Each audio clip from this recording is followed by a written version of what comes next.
فیضان رمضان فیضان رمضان فیضان رمضان رمضان رمضان رمضان رمضان رمضان رمضان فیضان رمضان رمضان رمضان رمضان رمضان رمضان فیضان رمضان۔ ماہ سیام کے دل فریب، دل شگفتہ شب و روز، ہر گزرتے لمحے میں عبادتوں اور ذکر و اذکار کی حلاوتوں کو پا لینے کی تمنا۔ جو خوشا لمحات گزر گئے، ماہ مبارک کا وہ دن جو ہم سے جدا ہو گیا، اے کاش انہی گزرے لمحوں میں ہونے والی نیکیاں پھر سے میسر آ جائیں تو کیا ہی بات ہے۔ الحمدللہ عز و جل تبلیغ قرآن و سنت کی عالمگیر غیر سیاسی تحریک دعوت اسلامی کے زیر انتظام مدنی چینل اس سال 1434 ہجری کے رمضان المبارک کی لائیو اور ریکارڈڈ ٹرانسمیشن کو روزانہ ریپیٹ ٹرانسمیشن نشر مقرر کے طور پر بنام رمضان کی پرکیف یادیں پیش کرنے کی سعادت حاصل کر رہا ہے، جس میں آپ ملاحظہ کریں گے دعوت اسلامی کے تحت ہونے والے تربیتی اعتکاف میں امیر اہل سنت دامت برکاتہم العالیہ کا معتکفین عاشقان رسول کی تربیت کرنا، معتکفین اسلامی بھائیوں کا امیر اہل سنت دامت برکاتہم العالیہ کی مبارک صحبت میں سحری و افطاری کی سعادت حاصل کرنا، امیر اہل سنت دامت برکاتہم العالیہ کا بعد نماز ظہر اور بعد از تراویح روزانہ 2 مرتبہ مدنی مذاکرہ، قرب افطار، اللہ عز و جل کی بارگاہ میں مناجات کا سلسلہ اور دیگر مہکے سنتوں بھرے سلسلے۔ آئیے دیکھتے ہیں رمضان کی پرکیف یادیں۔ الحمدللہ عز و جل دن 12 بجے حمد باری تعالی نعت رسول مقبول صلی اللہ تعالی علیہ وآلہ وسلم سے نشریات کا آغاز ہوا۔ بعد نماز ظہر تلاوت کلام پاک کو ہدیہ نعت کے بعد شیخ طریقت امیر اہل سنت حضرت علامہ مولانا ابو بلال محمد الیاس عطار قادری رضوی ضیائی دامت برکاتہم العالیہ کا عوام الناس کے لیے رشد و ہدایت پر مبنی مدنی ملفوظات سے سجا مدنی مذاکرہ ہوا۔ اس کے چند مناظر دیکھتے ہیں۔ السلام علیکم وعلیکم السلام ورحمۃ اللہ وبرکاتہ۔ باپا جانی کی بارگاہ میں عرض ہے، اللہ کی نگری میں دیر ہے اندھیر نہیں، ایسا جملہ کہنا کیسا، کہ باپا جانی اور ہمارے لیے استقامت کی دعا دیں۔ السلام علیکم ورحمۃ اللہ۔ وعلیکم السلام ورحمۃ اللہ وبرکاتہ۔ اللہ کی طرف نگری کی نسبت جو ہے نا، یہ تو نہ ہو کہ نگر کی تصغیر نگری ہے۔ بہرحال یہ کہ یہ یوں بولتے ہیں اللہ کے یہاں دیر ہے اندھیر نہیں، یہ محاورہ ہے اور یہ کوئی کفر وغیرہ نہیں ہے، لیکن اس میں یہ ہے کہ وہ دیر ہے یہ بھی حقیقت سے ہٹ کر ہے کہ کبھی دعا کا اثر دیر میں ظاہر ہوتا ہے، کبھی ہاتھوں ہاتھ ظاہر ہوتا ہے، یہاں دعا مانگی وہاں مل گیا، تو یوں یہ جملہ جو ہے یہ نہ کہا جائے، لیکن اگر کہا تو کوئی اس میں حکم نہیں لگے گا۔ واللہ تعالی اعلم ورسولہ اعلم عز و جل وصلی اللہ تعالی علیہ وآلہ وسلم۔ صلو علی الحبیب۔ پاپا یہ مرکز الاولیاء لاہور کو بھی داتا کی نگری کہا جاتا ہے، اس کے بارے میں؟ جو بھی بزرگوں سے نسبت ہو جائے نا جن چیز کی، اس کی تصغیر یعنی چھوٹا کرنا یہ نہ کہا جائے۔ جیسے کسی بزرگ نے آپ کو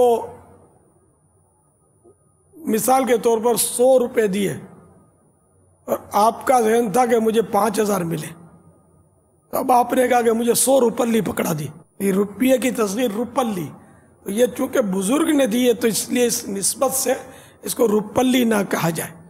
اسی طرح مدینہ پاک کو بھی شاعر لوگ لکھتے ہیں، نگری لکھتے ہیں، تو نگر مانے شہر، نگری یہ اس کی تصغیر ہے، چھوٹا سا شہر۔ میرے آقا کا مدینہ تو چھوٹا تو نہیں ہے۔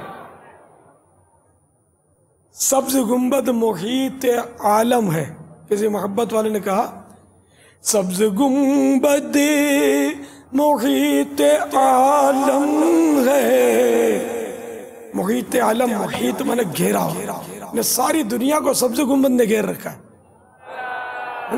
تو مدینہ تو شہر ہے، سبز گنبد تو اس آقا کا روضہ ہے، اور مدینے کو نسبت آقا کی وجہ سے ہونے سے ہی اس کی شہرت اور جو احترام ہے وہ سب جانتے ہیں۔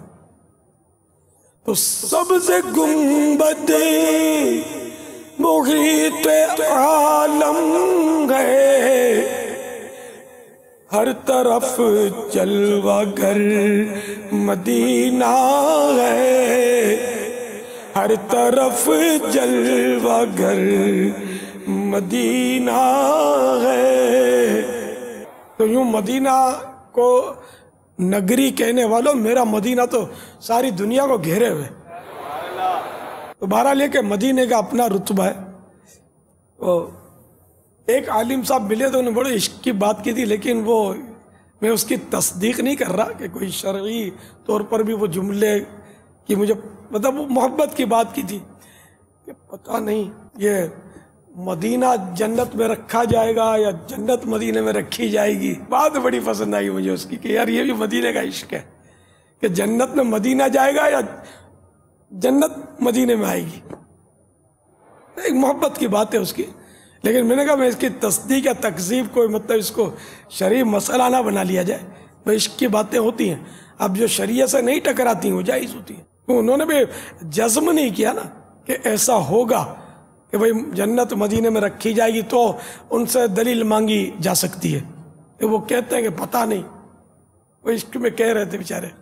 ویسے جنت کی کیاری تو ہے روضۃ الجنہ مسجد نبوی شریف میں، اور یوں ہر مسجد جنت میں جائیے، اعلیٰ حضرت نے ملفوظات میں فرمایا، مسجد نبوی یقیناً جنت میں جائے گی۔ اب پورا مدینہ اس کی کوئی روایت پڑھی نہیں ہے میں نے، خدا بہتر جانے۔ تو بہرحال یہ کہ وہ تصغیر جو ہے چھوٹا کرنا، یہ داتا کی نگری، ہاں یہ علماء سے سنا نہیں اس کے بارے میں کچھ۔ سرکار صلی اللہ تعالیٰ علیہ وآلہ وسلم سے کوئی چیز اگر نسبت کر جائے تو اس کو مطلب تصغیر نہ کی جائے۔ شعر یاد آ گیا، اعلیٰ حضرت کی بارگاہ میں ایک شعر پیش ہوا غوث پاک کی شان میں، مجھے اپنا مکھڑا دکھا شاہ جیلاں۔ مکھڑا یہ مکھ کی تصغیر ہے، مکھ مانے چہرہ، مکھڑا یعنی چھوٹا سا چہرہ۔ یہ مکھڑا بولتے ہیں آج کل، وہ نعتیہ کلام میں بھی مکھڑا بولتے ہیں۔ تو اعلیٰ حضرت نے اس کی اصلاح فرمائی کہ یوں نہ کہو، بزرگوں کی نسبت جس چیز کو ہو جائے اس کو تصغیر یعنی چھوٹا کر کے نہ کہا کرو، بلکہ اس کو یوں پڑھو، مجھے اپنا چہرہ دکھا شاہ جیلاں۔ وزن بالکل فن شعری کے اعتبار سے درست ہے، یہ چہرہ کا وزن بھی ایک ہی ہے، جلوہ کا وزن بھی ایک ہی ہے، اور مکھڑا کا وزن بھی ایک ہی ہے۔ تو اعلیٰ حضرت نے وہاں مکھڑا کو چہرہ کر دیا۔ تو اس سے تو یہی سمجھ میں آتا ہے، یہ میں نے پڑھا ہے اس میں عرفان شریعت میں، اس سے یہ معلوم ہوتا ہے کہ بزرگوں کو بھی جس چیز سے نسبت ہو جائے اس کی تصغیر نہ کی جائے۔ ادب اسی میں کوئی کرے تو اس کو ہم گناہ گار یا ناجائز نہیں کہیں گے، لیکن سرکار صلی اللہ تعالیٰ علیہ وآلہ وسلم سے کسی چیز کی نسبت ہو گئی تو اس کی تصغیر اگر بنیت توہین کی تو پھر کافر ہو جائے گا۔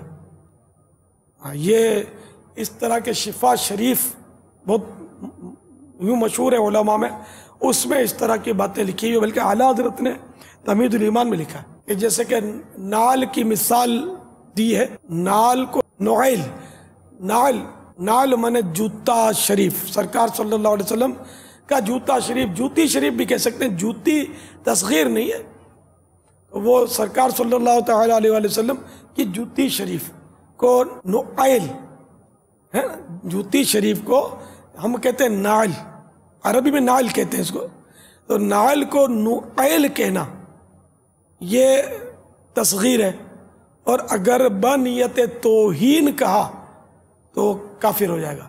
یعنی کہ یوں جیسے جوتی، جوتیا، اس کا اردو میں تصغیر بنے گی جوتیا، تو جوتیا کہنا سرکار کی، تو یہ ویسے اگر تصغیر کی نیت نہ ہو تب بھی ناجائز ہے، جائز نہیں ہے سرکار سے نسبت کرنے والی چیز کو، جیسے مدینے کو نگر تو نگری کہنا جائز نہیں ہے، لیکن توہین کی نیت سے کہے گا تو پھر کافر ہو جائے گا۔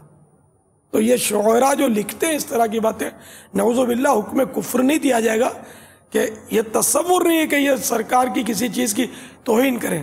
محبت بہت کرتے ہوتے ہیں، ہر سنی سرکار سے محبت کرتا ہے الحمدللہ. توہین کی نیت کا تصور ہی نہیں ہے.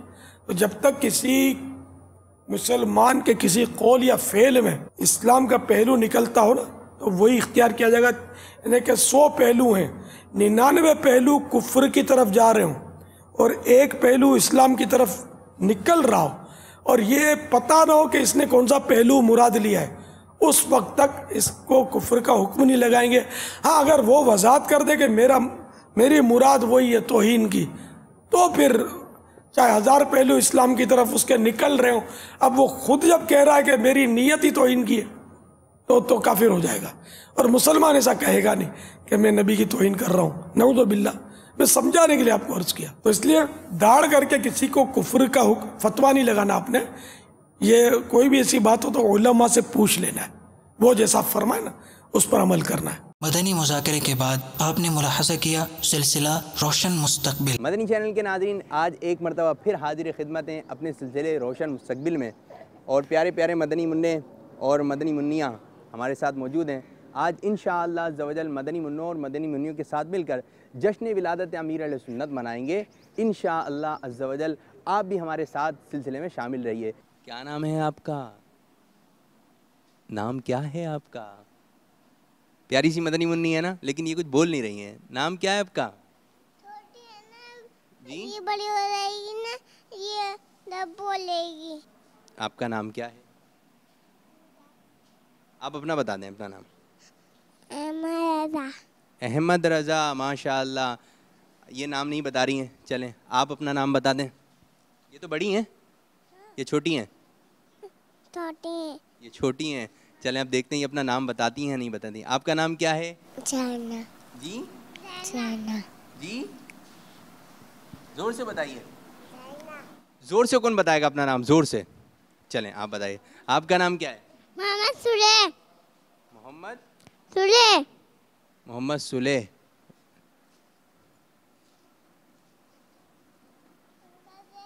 اچھا اس پہ بھی نام لکھا ہے. دوبارہ نام بتائیے. محمد سلے. محمد سلے. ماشاء اللہ عز و جل. بسم اللہ الرحمن الرحیم. پاکستان کے ایک بہت بڑے عالم دین شیخ الحدیث حضرت علامہ مولانا مفتی منظور احمد فیضی رحمۃ اللہ تعالی علیہ نے مع دستخط یہ مبارک تحریر عطا فرمائی. انشاءاللہ عز و جل آپ تحریر کی بھی زیارت کریں گے. پہلے جو تحریر میں لکھا ہے اس میں سے کچھ آپ کی خدمت میں عرض کرتا ہوں. بسم اللہ الرحمن الرحیم. ایک شخص نے روضہ مصطفیٰ صلی اللہ تعالیٰ علیہ وآلہ وسلم پر حاضری دی، اپنی طرف سے سلام پیش کیا، پھر امیر اہل سنت حضرت مولانا محمد الیاس ستار قادری رضوی ضیائی دامت برکاتہم العالیہ کی طرف سے بھی سلام پیش کیا. تو زندہ نبی جان جہاں نبی صلی اللہ تعالیٰ علیہ وآلہ وسلم نے فرمایا ان کو بھی میرا سلام کہنا. الحمدللہ علی ذالک. یہ عالم بیداری کی بات ہے. تو مدنی چینل کے ناظرین، حضرت مولانا مفتی منظور احمد فیضی رحمۃ اللہ تعالیٰ علیہ نے جو تحریر دستخط کے ساتھ عطا فرمائی اس کی آپ زیارت کریں. اس تحریر کا کچھ حصہ میں نے آپ کی خدمت میں سنایا کہ آپ دیکھیں کہ اللہ تبارک و تعالیٰ نے کتنا بڑا کرم فرمایا. بابا جانی کو کون کون جانتا ہے؟ دیکھا کس کس نے؟ آپ نے کب دیکھا؟ کب دیکھا؟ ابھی. ابھی کہاں سے دیکھ لیا؟ ابھی. نہیں بتائیں کب دیکھا؟ ابھی. یاد کر کے بتائیں، صحیح بتائیں. آپ بتائیں آپ نے کہاں دیکھا؟ T V. ٹی وی پہ، مدنی چینل پہ دیکھا. اچھا بابا جانی کیا کر رہے ہوتے ہیں؟ کیا کرتے ہوئے دیکھا؟ جی کیا کر رہے تھے مدنی چینل پہ بابا جانی؟ درس کر رہے تھے. درس کیسے کرتے ہیں بابا جانی؟ کون بتائے گا؟ جو بتائے گا اچھا اس کو ایک چلیں اس کو 2 کیلے دیں گے.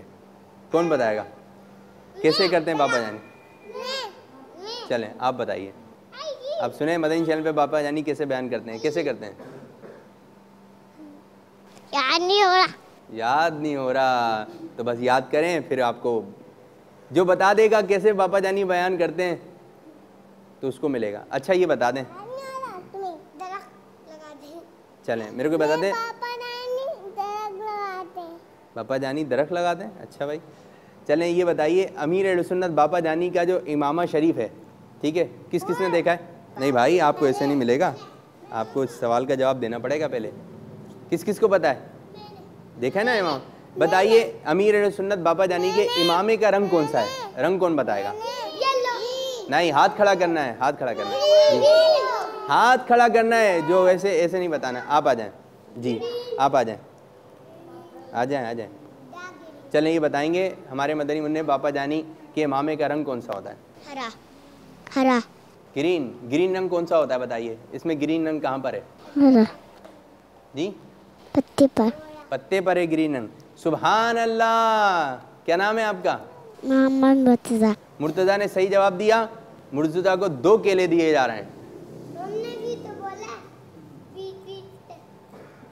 جب تحفہ ملتا ہے تو کیا کہتے ہیں؟ سیدھے ہاتھ سے دینا چاہیے اور سیدھے ہاتھ سے لینا چاہیے کہ یہ سنت ہے. اس کے بعد پیش کیا گیا سلسلہ آئیے دعا یاد کریں. آج دعا کے حلقے میں شب قدر کی دعا یاد کی جائے گی. دعا یاد کریں گے انشاءاللہ. تو جو حاضرین ہیں وہ یہاں، اور جو مدنی چینل کے ناظرین ہیں وہ جہاں ہو وہاں ہمارے ساتھ دعا یاد کرنے میں شامل ہو جائیے. آئیے دعا یاد کرتے ہیں. بسم اللہ الرحمن الرحیم. اللہم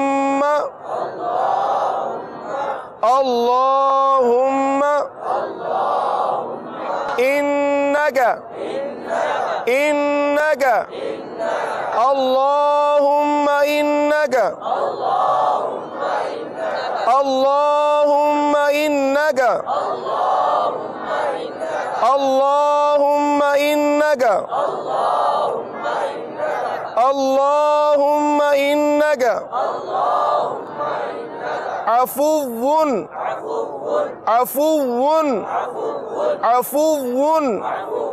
بسم اللہ الرحمن الرحیم. اللہم انکا عفو. ما شاء اللہ.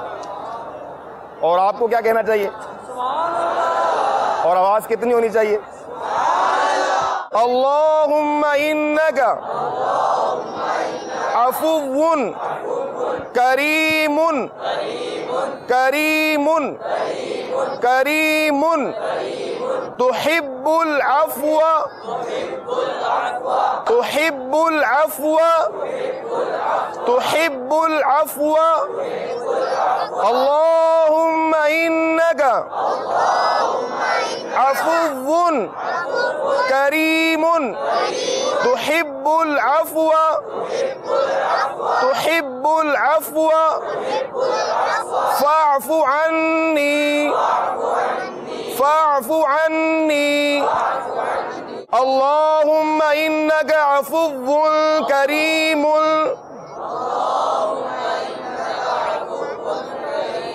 تحب العفو فاعف عنی.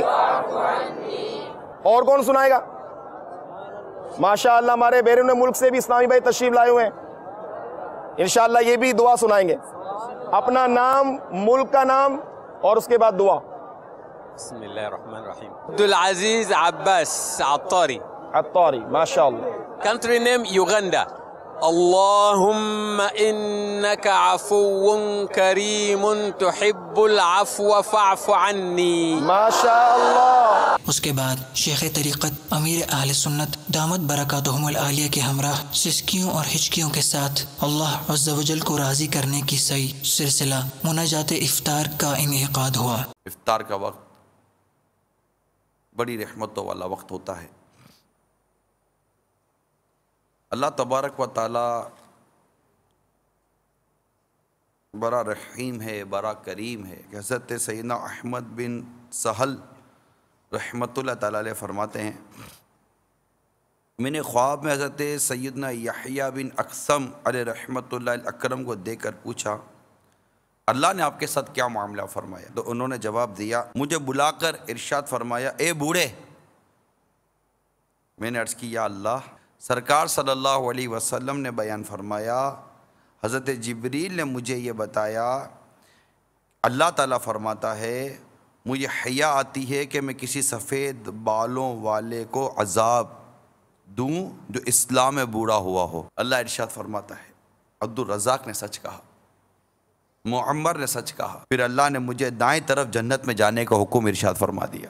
جے میں ویکھا عملہ ولے کچھ نہیں میرے پلے، جے میں ویکھا رحمت رب دی بلے بلے بلے۔ اپنی رحمت سے کس بات پر بخش دے وہی جانتا ہے۔ اللہ کی رحمتوں کو لوٹنے کے لیے ہم کثرت کے ساتھ دعا کریں، دعا کے آداب بجا لائیں، توبہ کریں، اپنے سارے گناہوں سے توبہ کریں کہ وہ گناہوں کو بخشنے والا ہے، وہ کرم کرنے والا ہے، وہ کریم بے حساب جنت دے دے، اس کے خزانے میں کیا کمی آتی ہے۔ ایک کاش کہ آج کی رات ہمیں کثرت کے ساتھ ذکر و درود کرنے کی توفیق نصیب ہو، اور علم دین سیکھنے اور رب کو راضی کرنے کی ہمیں توفیق نصیب ہو۔ اللہ تعالی ہم سب کے گناہوں کو معاف فرمائے اور ہم سب کی مغفرت فرمائے، اور آج کی رات کی برکتیں پانے کی ہم سب کو توفیق عطا فرمائے۔ مٹا دے ساری خطائیں میری، مٹا یا رب، بنا دے نیک، بنا دے بنا یا رب، بنا دے نیک، بنا دے بنا یا رب، بنا دے مجھ کو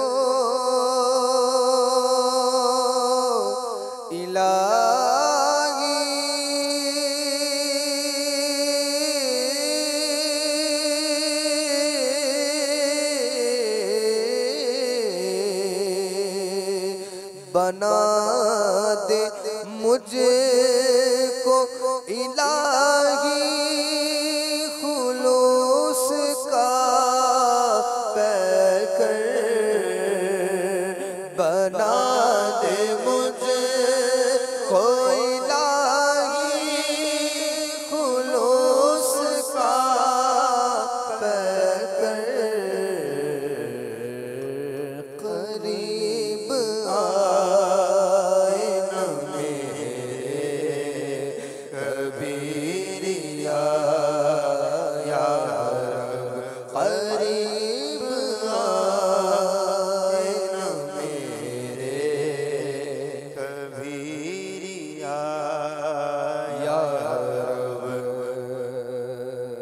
اندھیری قبر کا دل سے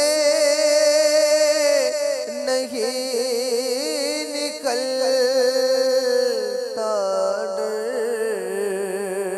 اندھیری قبر کا دل سے نہیں نکلتا ڈر، مولا اندھیری قبر کا دل سے نہیں نکلتا ڈر،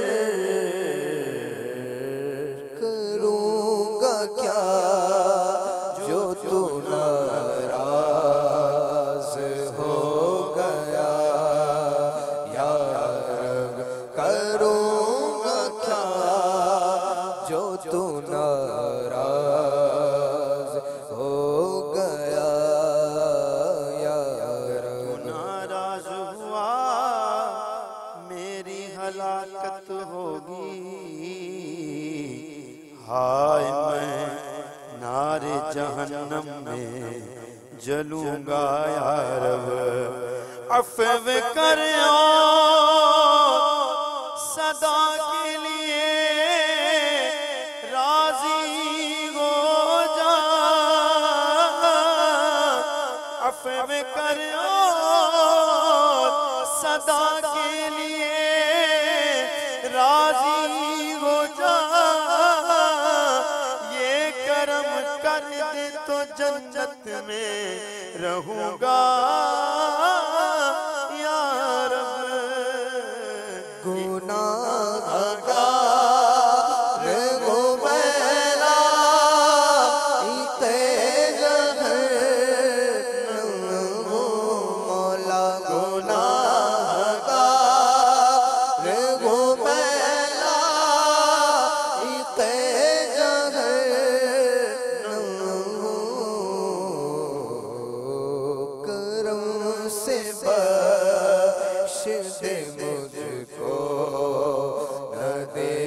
سزا یا رب کرم سے بخش دے مجھ کو نہ دے سزا یا رب۔ اذان مغرب کے بعد مبلغ دعوت اسلامی مفتی محمد قاسم عطاری مدہ ذلہ العالی کا سلسلہ قرآنی صورتوں کا تعارف پیش کیا گیا۔ قرآن پاک کی صورتوں کے تعارف کے حوالے سے ہمارا سلسلہ ہے، سورۃ الجاثیہ ہے۔ جاثیہ کا مطلب ہوتا ہے گھٹنوں کے بل گرنا، گھٹنوں کے بل آدمی گر کر جیسے گڑ گڑانے کا انداز ہوتا ہے، اسے جاثیہ، اس حالت کو جاثیہ کہا جاتا ہے۔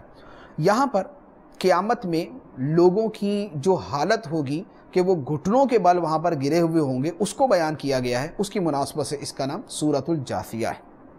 مکہ مکرمہ میں نازل ہوئی، 37 آیتیں ہیں اور 4 رکوع ہیں۔ قرآن پاک کی عظمت کے ساتھ اس کا بیان ہے۔ اس کے بعد اللہ تعالیٰ نے اپنی تخلیق اور اپنی شان اور اپنی قدرت کا بیان کیا، پھر مختلف نعمتوں کا بیان ہے۔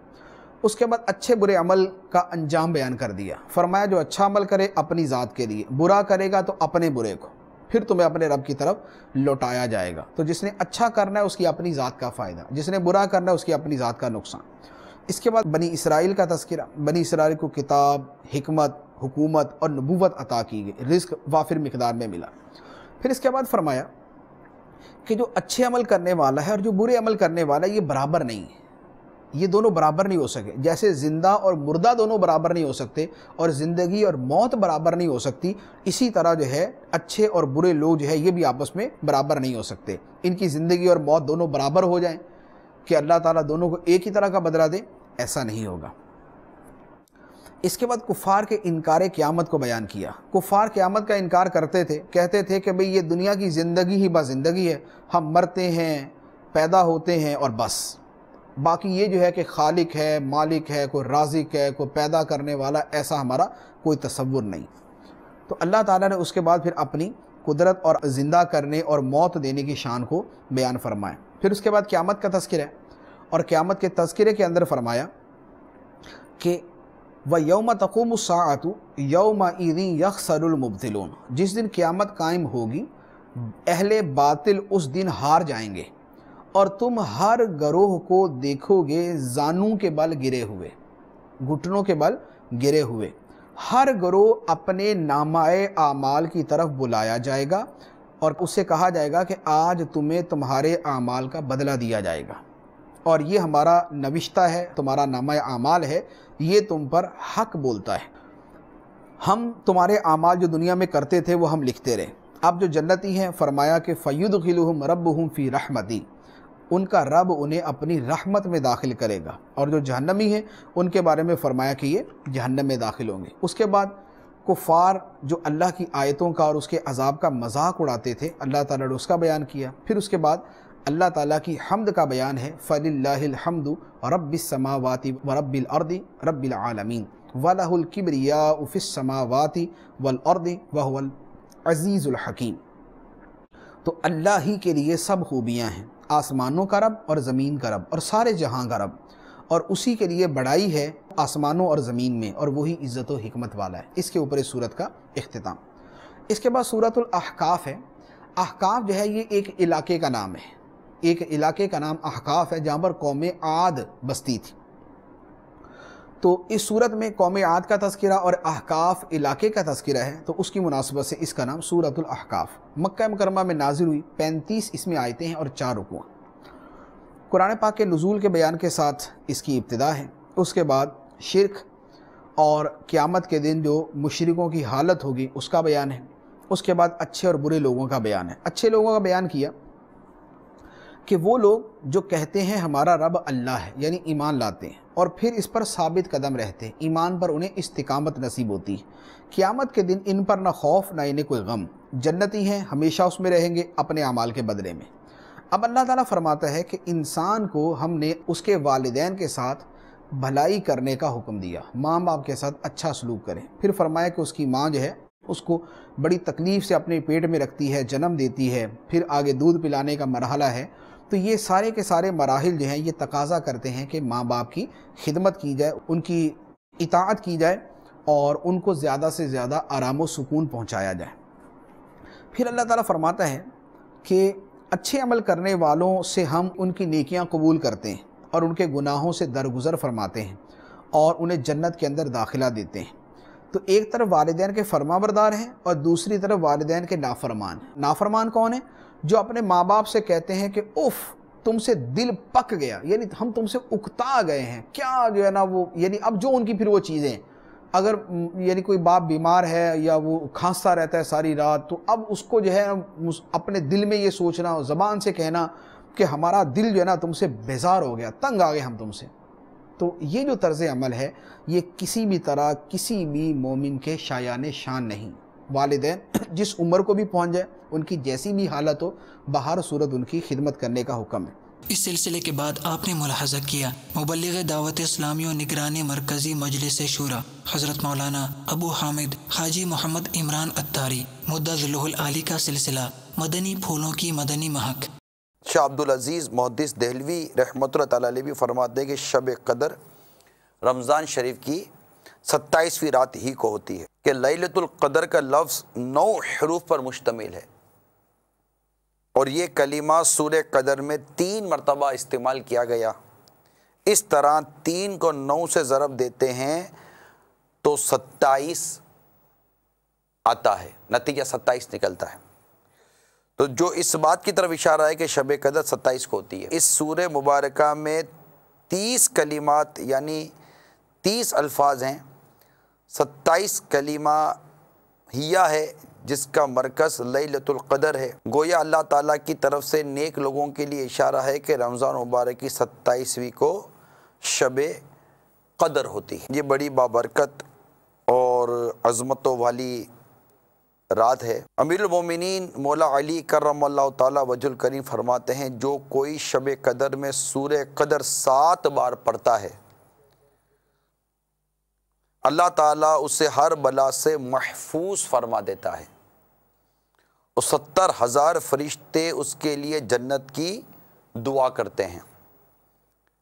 اور جو کوئی سال بھر میں جب کبھی جمعہ کے روز نماز جمعہ سے قبل 3 بار پڑھتا ہے، اللہ تعالیٰ اس روز کے تمام نماز پڑھنے والوں کی تعداد کے برابر نیکیاں لکھتا ہے۔ روایت میں جو شخص شب قدر میں اخلاص نیت سے نوافل پڑھے گا اس کے اگلے پچھلے گناہ معاف ہو جائیں گے۔ سرکار مدینہ صلی اللہ علیہ وسلم جب رمضان المبارک کے آخری 10 دن آتے تو عبادت پر کمر باندھ لیتے، ان میں راتوں کو جاگا کرتے اور اپنے اہل کو جگایا کرتے۔ تو یہ بھی ہمیں ان بابرکت راتوں کی ایک عمل پتہ چلا کہ سرکار صلی اللہ تعالیٰ علیہ وسلم اس طرح ان گھڑیوں کو گزارا کرتے تھے۔ بسم اللہ الرحمن الرحیم، انا انزلناہ فی لیلۃ القدر، بے شک ہم نے اسے شب قدر میں اتارا، یعنی قرآن مجید کو لوح محفوظ سے آسمان دنیا کی طرف یک بار کی۔ اس کو شب قدر اس لیے کہتے ہیں کہ اس شب میں سال بھر کے احکام نافذ کیے جاتے ہیں، ملائکہ کو سال بھر کے وظائف و خدمات پر مامور کیا جاتا ہے۔ یہ بھی کہا گیا ہے کہ اس رات کی شرافت و قدر کے باعث اس کو شب قدر کہتے ہیں، اور یہ بھی منقول ہے کہ چونکہ اس شب میں اعمال صالح مقبول ہوتے ہیں اور بارگاہ الہی میں ان کی قدر کی جاتی ہے، اس لیے اس کو شب قدر کہتے ہیں۔ بخاری اور مسلم کی حدیث میں ہے کہ جس نے اس رات میں ایمان و اخلاص کے ساتھ شب بیداری کر کے عبادت کی، اللہ تعالیٰ اس کے سال بھر کے گناہ بخش دیتا ہے۔ آدمی کو چاہیے کہ اس شب میں کثرت سے استغفار کرے، رات عبادت میں گزارے۔ سال بھر میں شب قدر 1 مرتبہ آتی ہے، اور روایت کثیرت ثابت ہے کہ وہ رمضان مبارک کے آخری عشرے میں ہوتی ہے، اور اکثر اس کی بھی طاق راتوں میں سے کسی رات میں۔ وما ادراک ما لیلۃ القدر، اور تم نے کیا جانا کیا شب قدر؟ پھر خود ہی جواب ارشاد ہوتا ہے، لیلۃ القدر خیر من 1000 شہر، شب قدر 1000 مہینوں سے بہتر ہے۔ 27ویں کو بھی ہو سکتی ہے، 29ویں جو اب آئے گی اس میں بھی ہو سکتی ہے، مگر غافل جبکہ اس کو کنفرم ہے کہ یہ رات شب قدر ہی ہے، تو جہاں اس رات میں نیکیوں کا اجر بڑھ جاتا ہے، اگر اس رات کی قدر نہ کرے، جانتا ہے کہ یہ شب قدر ہے اور پھر بھی گناہ کرے، تو مجھے بتائیے کہ اس کی گرفت بھی کتنی سخت ہونے کا اندیشہ ہے۔ رب کے حضور گر گرا کر دعا مانگیں، گر گرا کر معافی طلب کریں۔ وہ رحمان ہے، وہ رحیم ہے، بڑی رحمت والا رب ہے۔ جب اس کا بندہ اس کے حضور حاضر ہو کر اپنے گناہوں کی بھیک طلب کرتا ہے، خلوص کے ساتھ توبہ کرتا ہے، اخلاص کے ساتھ، اللہ تعالیٰ اس کی توبہ کو قبول فرماتا ہے۔ توبہ ہو اخلاص کے ساتھ، اور توبہ ہو اپنے شرائط کے ساتھ، اپنے ارکان کے ساتھ، جو اس کے اراکین ہیں، اس کو بجا لائے۔ جی ہاں، توبہ کے بھی اراکین ہیں، یعنی توبہ کی قبولیت کے لیے کم از کم چند چیزوں کا ہونا بہت ضروری ہے۔ نمبر 1، ندامت ہو، پھر آئندہ وہ گناہ نہ کرنے کا پکا عزم ہو کہ جس گناہ سے ہم توبہ کر رہے ہیں۔ ایک شخص توبہ کرتا ہے کہ یا اللہ آج تک میری جتنی نمازیں قضا ہوئی ہیں، میں ان تمام قضا نمازوں کے گناہ سے توبہ کرتا تو میری توبہ قبول فرما لے۔ ٹھیک ہے، یہ نمازیں جو قضا ہوئی گناہ تو ہوا نا، اب یہ نمازیں آئندہ میں قضا نہیں کروں گا، اس کا پکا ارادہ دل میں ہو۔ دوسرا یہ کہ پھر اس کی تلافی بھی ہے۔ تلافی کیا ہے کہ جو نمازیں قضا کی ہیں وہ نمازیں ادا کرنی پڑیں گی۔ یہ کیا ہو گیا کہ آپ نے رشوت کو ہی اپنی آمدنی کا ذریعہ بنا لیا۔ آپ کہتے ہیں تنخواہ میں گزارا نہیں ہوتا، آپ کا گزارا نہیں ہوتا۔ مجھے بتائیے کہ ایسے لاکھوں لوگ ہیں جن کا کم تنخواہ میں گزارا ہو رہا ہے۔ آپ کہیں گے جناب ان کی بھی کوئی زندگی ہے، اگر وہ جائز اور حلال طریقے سے گزارتے تو یقین مانی انہی کی زندگی ہے۔ مطلب رشوت خور کی کیا زندگی ہے؟ رشوت خور کی تو کوئی زندگی نہیں ہے۔ لوگ رشوت دینے والے سے نفرت کرتے ہیں۔ آپ کو کوئی نہیں کہے گا آپ کے منہ پر آ کر، آپ کو آپ کا یہ بھائی عرض کر رہا ہے نا، آپ کی ہمدردی کر رہا ہوں نا، یہ تو مانتے ہیں نا میں آپ کی ہمدردی کر رہا ہوں۔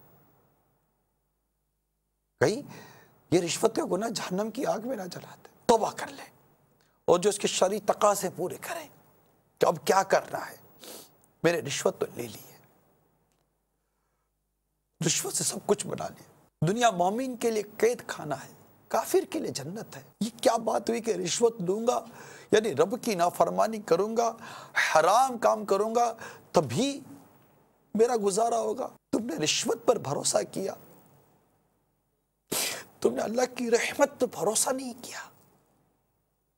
وہ تو رحیم ہے، ہمت تو کیجیے۔ یہ سود کا کاروبار کرنے والوں اور دیگر ناجائز کاروبار کر کے یا ناجائز ذریعوں سے آمدنی حاصل کرنے والوں، اور جنہوں نے لوگوں کو ستایا ہے، تکلیفیں دی ہیں، بھتے کھائے، چوریاں کی ہیں، ڈکیتیاں لی ہیں، موبائل لوٹے ہیں، پرس لوٹے ہیں، عورتوں کے زیورات نوچ کے بھاگے ہوا، موٹر سائیکلیں لوٹی ہیں، کاریں لوٹی ہیں، کیا کچھ نہیں کیا، قتل و غارت گری کی، دہشت خوف، اے فلمیں دیکھنے والوں، اے گانے باجے سننے والوں، اے بدنکاہیاں کرنے والوں، اے ماں باپ کو ستانے والوں، اے جھوٹ بولنے والوں، اے غیبت اور حسد میں مبتلا میرے مدنی چینل کے ناظرین، اس کی رحمت پکارتی ہے کوئی بخشش کا طالب اسے بخش دیا جائے، ہے کوئی مغفرت کا طالب اس کی مغفرت کر دی جائے۔ لبیک یا ربی لبیک، ہم حاضر ہیں سچے دل سے، خلوص دل سے اس کے حضور حاضر ہو، آئندہ گناہ نہ کرنے کا پکا ارادہ ہو، شرم، ندامت، افسوس، ضائع قسمت، آنکھ سے آنسو بہتا ہو کہ دعا کے دوران آنکھ سے آنسو کا بہ جانا یہ بھی قبولیت کی ایک دلیل ہے، قبولیت کی ایک علامت ہے۔ رونا نہ آئے تو رونے جیسی صورت ہی بنا لے، اچھوں کی نقل بھی تو اچھی ہے۔ جب گزر جائیں گے ماہ 11 اس کی آمد کا پھر شوق ہوگا، کیا میری زندگی کا بھروسہ، الوداع الوداع ماہ رمضان۔ اور ہم تو جانتے بھی نہیں ہیں کہ وہ رمضان جس کی 27 شب آ چکی اور اب چند گھڑیوں کا، چند دنوں کا، چند راتوں کا یہ مہمان ہے. ہم جانتے بھی نہیں ہیں کہ ہمارا شمار بخشے ہوئے بندوں میں شامل ہوا یا نہیں ہوا. اور اس کی رخصت سے پہلے ہمیں آج کی اس بابرکت رات کو پانے کی سعادت بھی نصیب ہو گئی ہے.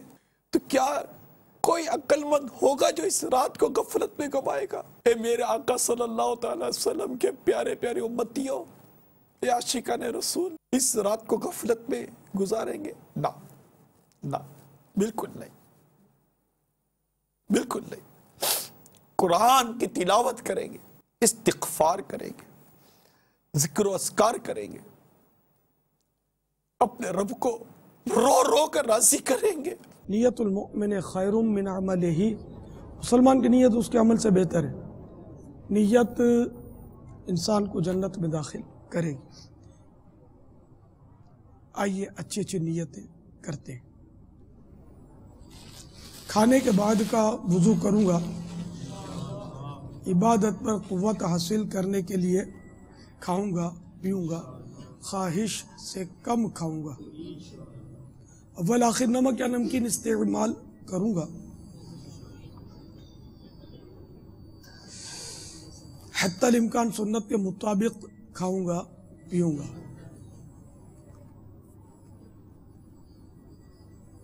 اول آخر درود و سلام کے ساتھ مسنون دعائیں پڑھوں گا. صلاۃ والسلام علیک یا رسول اللہ وعلی آلک واصحابک یا حبیب اللہ. بسم اللہ الذی لا یضر مع اسمہ شیء فی الارض ولا فی السماء